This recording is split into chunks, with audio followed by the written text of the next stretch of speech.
రామాలయ నిర్మాణము బీజేపీని 2 సీట్ల నుంచి లాస్ట్ ఎలక్షన్లో 303 సీట్స్ వరకు పట్టుకొచ్చింది.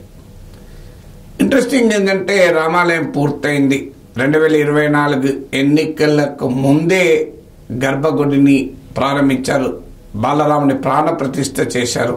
వాస్తవంగా ఆలయ నిర్మాణం కంప్లీట్ కాలేదు, ఓన్లీ గర్భగుడి వరకు మాత్రమే పూర్తయింది.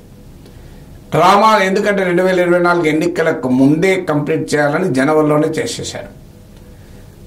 ఆశించింది ఏంటంటే రామాలయం ఈసారి గెలిపిస్తుంది. 2014లో యూపీఏ కుంభకోణాలు గెలిపిస్తే, 2019లో పుల్వామాలో సిఆర్పిఎఫ్ జవాన్ల త్యాగాలు గెలిపిస్తే, 2024 వచ్చే వరకు రామనామం గెలిపిస్తుంది, రామాలయం గెలిపిస్తుంది అని భావించారు. కానీ ఇంట్రెస్టింగ్ ఏంటంటే ఎకనామిక్స్లో ఒక ప్రిన్సిపల్ ఉంది, లా ఆఫ్ డిమినిషింగ్ రిటర్న్స్ అని. అంటే ఏదైనా రోజు ప్రతి 10 సార్లు వాడితే దాని ప్రయోజనం ఫలితం తగ్గుతూ ఉంటుంది. సో బహుశా రామాలయం యొక్క పొలిటికల్ పొటెన్షియల్ కూడా ఈ లా ఆఫ్ డిమినిషింగ్ రిటర్న్స్, క్షీణోపాంత సిద్ధాంతం అంటారు, దాని ప్రభావం ఉన్నట్టు కనబడుతుంది. మరీ ముఖ్యంగా రామాలయ నిర్మాణం పూర్తయింది కనుక అది ఇప్పుడు పొలిటికల్ కాంట్రవర్సీగా లేదు. ఎందుకంటే సుప్రీంకోర్టు తీర్పు వచ్చింది. తీర్పును పైన భిన్నాభిప్రాయాలు ఉన్నా కూడా ఎవరు కూడా నిరసన జరపలేరు. ఈవెన్ సెక్యులర్ గ్రూప్స్ కానీ ముస్లిం సంస్థలు కానీ నిరసన తెలపలే. సుప్రీంకోర్టు తీర్పు పట్ల అసంతృప్తి వ్యక్తం చేశారు. కానీ అత్యున్నత న్యాయస్థానం తీర్పును ఫేట్ కంప్లీ అంటారు, ఇది చేయగలిగింది ఏమీ లేదు కనుక ఒక రకంగా అంగీకరించారు. సో అంగీకరించి రామాలయ నిర్మాణాన్ని ఆహ్వానించారు. అందువల్ల ఇక రామాలయం అనేది హిందూ ఇన్సెక్యూరిటీ, హిందువుల అభద్రతకు ఒక చిహ్నంగా, సింబల్గా లేకుండా పోయింది. దాని ఫలితమే రామాలయ నిర్మాణం ఎలక్షన్లకు ముందు తొందరపడి పూర్తి చేస్తే బీజేపీ బలం 62 నుంచి 33 పడిపోయింది, 62 నుంచి 33 పడిపోయింది. సో అందువల్ల ఒక అంశము ఎప్పుడు ఉపయోగపడుతుంది అనుకుంటే పొరపాటు. సమాజ్వాదీ పార్టీ, కాంగ్రెస్ జాబ్స్ గురించి, ఇన్ఫ్లేషన్ గురించి, ధరలు, ఉద్యోగాల గురించి మాట్లాడి బీజేపీ హిందుత్వ పాలిటిక్స్కు ఒక రకంగా ఆపగలిగారు. సో గట్టి బ్లాక్స్, స్పీడ్ బ్రేకర్స్ పెట్టగలిగారు. ఇంట్రెస్టింగ్ ఏంటంటే ఇందులో మనకు ఆశ్చర్యం వేస్తుంది, చివరకు దీని ప్రభావం ఎక్కడ దాకా పోయిందంటే ఆఖరికి prime minister Narendra Modi majority కూడా తగ్గింది. ఆయన మెజారిటీ భారీగా 4,79,000 నుంచి ఎక్కడికి పడిపోయిందంటే 1,52,000 పడిపోయింది. సో అయోధ్యలో ఫైజాబాద్లో నియోజకవర్గం, అయోధ్య అసెంబ్లీ సెగ్మెంట్ ఉన్న పార్లమెంట్ నియోజకవర్గంలో కూడా బీజేపీ ఓడిపోయి ఎస్పీ గెలిచింది. అందువల్ల ఉత్తరప్రదేశ్లో ప్రభావం చూపలేదు, అయోధ్యలో కూడా రామాలయం ప్రభావం చూపలేదు. అంటే చూడాలి ప్రజలు ఏ రకంగా రియాక్ట్ అవుతారు.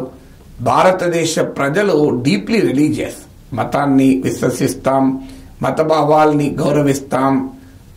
కానీ బియాండ్ ఎ పాయింట్ మతాన్ని రాజకీయంగా వాడుకుంటే మెజారిటీ హిందువులు కూడా అంగీకరించడానికి ఈ ఫలితాలే నిదర్శనం. అయోధ్య అసెంబ్లీ సెగ్మెంట్ ఉన్న ఈ ఫైజాబాద్ పార్లమెంట్ సీట్లో బీజేపీ 2019లో కూడా గెలిచింది.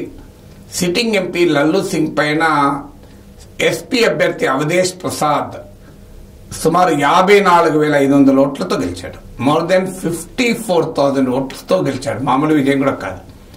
మరి అయోధ్యలో టెంపుల్ టౌన్ ఉన్నటువంటి లోక్సభ సెగ్మెంట్లో బీజేపీ ఎందుకు ప్రభావం చూపలేకపోయింది? కేవలం హిందుత్వానే కాదు, ఈ టెంపుల్ కన్స్ట్రక్షన్ వల్ల టూరిజం పెరిగింది, ఎకానమీ పెరిగింది, అయోధ్య ప్రజల ఆర్థిక ప్రయోజనం ఉంటుంది అని కూడా బీజేపీ క్యాంపెయిన్ చేసింది. కానీ ఆ క్యాంపెయిన్ కూడా ఓటర్లను కన్విన్స్ చేయలేకపోయింది.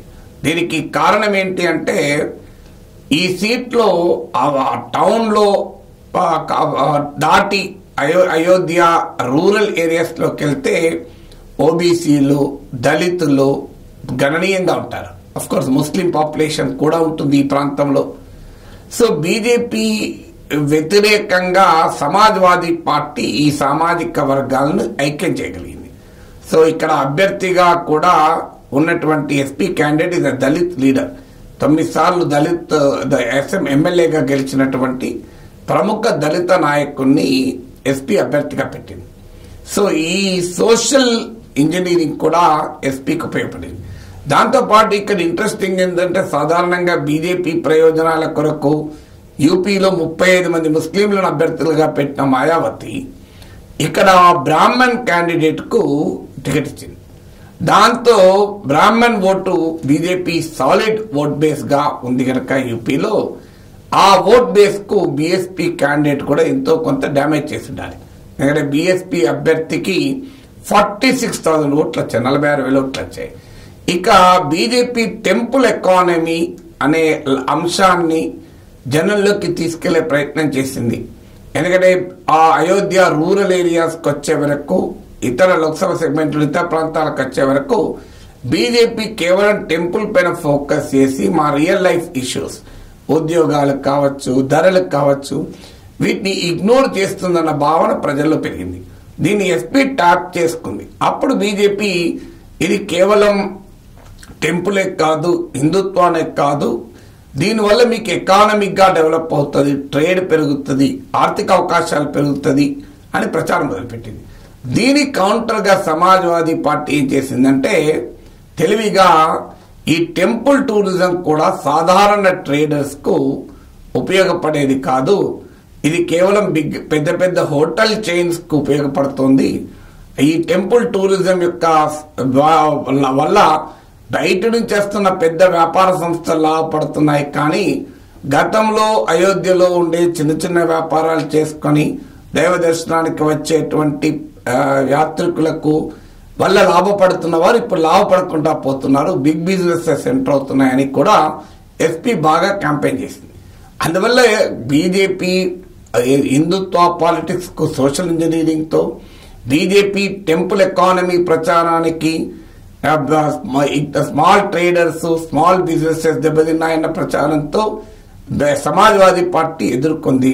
ఫలితంగా అయోధ్య అసెంబ్లీ సెగ్మెంట్ ఉన్న పార్లమెంట్ నియోజకవర్గంలో బీజేపీ ఓడిపోయింది.